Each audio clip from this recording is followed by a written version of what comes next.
When I applied to teach at Prairie College in Three Hills, Alberta, I was hesitant. I knew that Canadian institutions needed to prioritize Canadian applicants. I was born in the USA. I doubted that anything would come of my application. But I was wrong. Within just a few weeks, Prairie invited me for a campus interview, the last step before a job offer.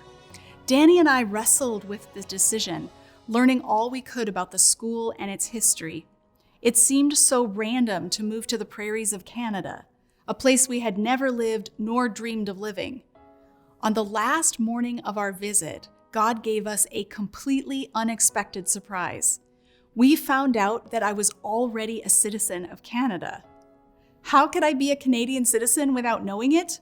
My dad was born in Canada to Dutch immigrants. He later immigrated to the States where he met and married my mom. I was born 2 years later. As it turns out, the Canadian government is very generous with its citizenship. Whether I claimed it or not, I'd been a citizen all along. Suddenly, a move to Canada did not feel so random. It was as if God handed me a gift he'd had wrapped and ready for 40 years, just waiting for the moment I needed it.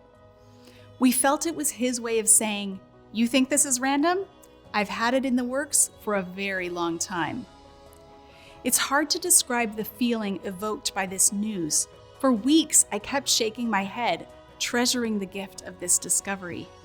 My surprise Canadian citizenship gave me a glimpse of how Gentile believers in the early church must have felt when they heard the result of the Jerusalem Council. You're invited. You can follow Jesus just as you are.